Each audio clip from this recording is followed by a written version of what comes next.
स्वागत है। मैं आपके साथ फरहान नाज। ರಾಹುಲ್ ಗಾಂಧಿಯವರಿಗೆ ಒಂದು ನೈತಿಕವಾದಕ್ಕಿರ್ತಕ್ಕಂಥ ಬೆಂಬಲವನ್ನು ಸೂಚಿಸಲಿಕ್ಕೆ ನಾಡಿನಾದ್ಯಂತ ಮೌನ ಒಂದು ಪ್ರತಿಭಟನೆಯನ್ನು ಮಾಡತಕ್ಕಂಥ ಕಾರ್ಯಕ್ರಮವನ್ನು ಕಾಂಗ್ರೆಸ್ ಪಕ್ಷದ ವತಿಯಿಂದ ನಾವೆಲ್ಲ ಕೂಡ ಹಮ್ಮಿಕೊಂಡಿದ್ದೇವೆ. ಇವತ್ತು ರಾಹುಲ್ ಗಾಂಧಿಯವರು ಯಾವುದೇ ರೀತಿಯಾಗಿರ್ತಕ್ಕಂಥ ದೇಶದ್ರೋಹದ ಕೆಲಸವನ್ನು ಮಾಡಲಿಲ್ಲ, ದೇಶಕ್ಕೆ ಅಪಚಾರವಾಗಿರ್ತಕ್ಕಂಥ ಯಾವುದೇ ಕೆಲಸ ಮಾಡಲಿಲ್ಲ. ಆದಾಗ್ಯೂ ಕೂಡ ಇವತ್ತು ಕೇವಲ ಮೋದಿಯವರಿಗೆ ಒಂದು ಹೆಸರಿನ ಅವರು ಕೂಡ ಒಂದು ಕೆಟ್ಟ ಕೆಲಸ ಇವತ್ತು ದೇಶದಲ್ಲಿ ಮಾಡ್ತಾ ಇದ್ದಾರೆ ಅನ್ನೋ ಒಂದು ಹೇಳಿಕೆ ಕೊಟ್ಟಾಗ ಮಾತ್ರ ಆ ಹೇಳಿಕೆ ಆಧಾರದ ಮೇಲೆ ಇವತ್ತು ನ್ಯಾಯಾಲಯಗಳು ಕೂಡ ಅವರಿಗೆ ಪಾರ್ಲಿಮೆಂಟ್ ಸದಸ್ಯತ್ವವನ್ನು ರದ್ದು ಮಾಡ್ತಕ್ಕಂಥ, ಅನರ್ಹಗೊಳಿಸ್ತಕ್ಕಂಥ ಇವತ್ತು ತೀರ್ಪನ್ನು ಕೊಡ್ತಕ್ಕಂಥ ಒಂದು ಕೆಲಸ ಮಾಡಿ ಇವತ್ತು ಪಾರ್ಲಿಮೆಂಟ್ದಲ್ಲಿ ಪ್ರವೇಶ ನಿರಾಕರಣೆ ಮಾಡ್ತಕ್ಕಂಥ ಇವತ್ತು ಕೆಲಸ, ಇವತ್ತು ತೀರ್ಪನ್ನು ಕೊಡ್ತಕ್ಕಂಥದ್ದು ಕೂಡ ಈ ಒಂದು ದೇಶದ ನ್ಯಾಯಾಲಯಕ್ಕೆ ಗೌರವ ತಕ್ಕಂಥದ್ದಲ್ಲ. ಇವತ್ತು ಪ್ರಜಾಪ್ರಭುತ್ವ ಸಂಪೂರ್ಣವಾಗಿ ನಾಶ ಮಾಡ್ತಕ್ಕಂಥ ಕೆಲಸ ಇವತ್ತು ದೇಶದಲ್ಲಿ BJP ಸರ್ಕಾರ ಪರ್ಯಾಯವಾಗಿ ಇವತ್ತು ಹುನ್ನಾರವನ್ನು ನಡೆಸ್ತಾ ಇದೆ. ಅದರ ವಿರುದ್ಧವಾಗಿ ಇವತ್ತು ನಾವು ಈ ಚಳವಳಿಯನ್ನು ಈ ದೇಶಾದ್ಯಂತ ಮಾಡ್ತಾ ಇದ್ದೇವೆ. ಇವತ್ತು ಏನು ಸುಪ್ರೀಂ ಕೋರ್ಟ್ನಲ್ಲಿ ಕೂಡ ಇವತ್ತು ವಾದ್ಯವನ್ನು ನಾವು ಹೂಡಿದ್ದೇವೆ. ರಾಹುಲ್ ಗಾಂಧಿ ಅವರಿಗೆ ಅಲ್ಲಿ ನ್ಯಾಯ ಸಿಗ್ತಾ ಇದೆ ಅಂತಕ್ಕಂಥ ಭರವಸೆ ನಮಗಿದೆ.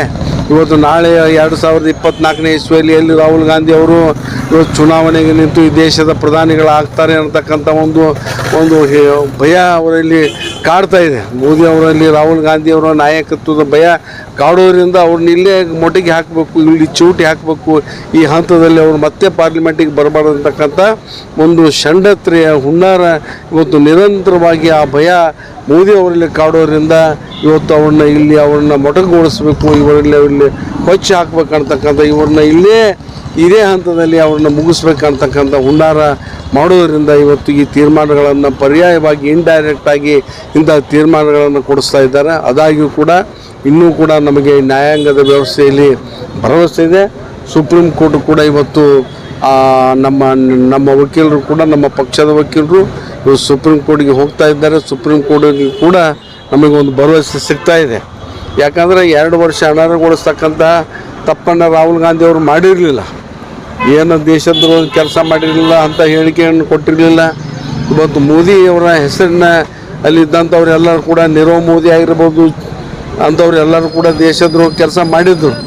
ದೇಶಕ್ಕೆ ಅಪಾರವಾಗಿರ್ತಕ್ಕಂಥ ಸಂಪತ್ತನ್ನು ಲೂಟಿ ಮಾಡಿ ಹೋಗಿದ್ದರು. ಮೋದಿಯವ್ರ ಹೆಸರು ಇಟ್ಕೊಂಡಾರೆ ಎಲ್ಲರೂ ಕೂಡ ದೇಶದ ಕೊಳ್ಳೆ ಹೊಡೆದು ಹೋಗಿದ್ದಾರೆ. ಅಂಥವರೆಲ್ಲ ಬದಮಾಶದಾರ ಅಂತಕ್ಕಂಥ ಪರ್ಯಾಯವಾದಂಥ ಮಾತನ್ನು ಹೇಳಿದ್ದರು. ಅದೇನು ತಪ್ಪಾಗಿರಲಿಲ್ಲ.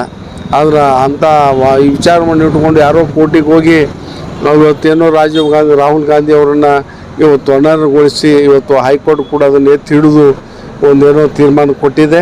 ಇವತ್ತು ಸುಪ್ರೀಂ ಕೋರ್ಟಿಗೆ ಹೋಗಿದ್ದಾರೆ. ಇವತ್ತು ರಾಹುಲ್ ಗಾಂಧಿ ಅವರಿಗೆ ಬೆಂಬಲಿಸಿ ಇವತ್ತು ನಾವು ಮೌನವಾಗಿರ್ತಕ್ಕಂಥ ಒಂದು ಪ್ರತಿಭಟನೆಯನ್ನು ಈ ಸಂದರ್ಭದಲ್ಲಿ ನಾವು ಮಾಡ್ತಾ ಇದ್ದೇವೆ.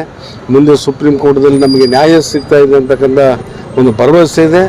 ಈ ದೇಶದಲ್ಲಿ ಪ್ರಜಾಪ್ರಭುತ್ವ ಉಳಿಬೇಕು, ಪ್ರಜಾಪ್ರಭುತ್ವ ನೆಲೆಸಬೇಕು, ಗಟ್ಟಿಯಾಗಬೇಕು.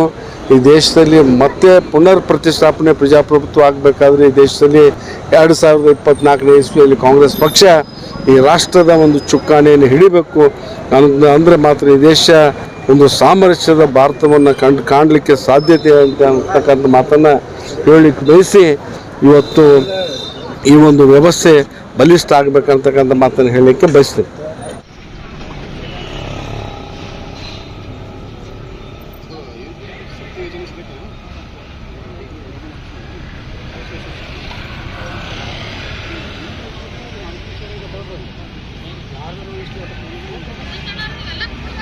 ಅವರು ಬರ್ರಿ ಎಲ್ಲ ಅಧಿಕೃತ ಚಾಲೂ ಮಾಡೋಣ, ಎಲ್ಲ ಮೊಬೈಲ್ ಕರೆಂಟ್ ಮಾಡಿ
ತಗೋಣ.